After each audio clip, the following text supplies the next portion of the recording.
புஷ்பன் படத்துல அந்த ஹீரோ வந்து வில்லன்களை அடிச்சு துவைச்சாலும் அந்த ஹீரோயினையும் அடிச்சு துவைப்பார் இல்லையா, அதே மாதிரி நம்ம ஹீரோவை அடிச்சு துவைச்சுக்கிட்டு இருக்காரு. முக்கியமா இந்த படம் பார்க்க வரவங்க நல்லா பல்லு வளர்க்கிட்டு வாங்க. ஏன்னா படத்துல பல்லு வளர்க்குற சீன் தான் ரொம்ப முக்கியமான சீன். என்னம்மா கட்டா இல்லையா?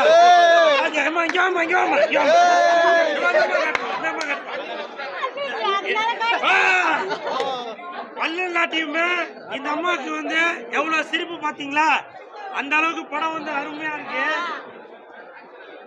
வெந்து தணிந்தது காடு, வணக்கத்தை போடு, ஜோஷாவுக்கு வணக்கத்தை போடு. இந்த படத்தை வந்து கௌதம் மேனன் சார் அவங்க தான் இயக்கியிருக்காங்க. படம் நல்லா அருமையா இருக்கு. முக்கியமா படத்துல வந்து ஃபைட் வந்து நல்லா எக்ஸ்ட்ரார்டினரியா இருக்கு. ஃபைட் வந்து நல்லா எக்ஸ்ட்ரார்டினரியா இருக்கு.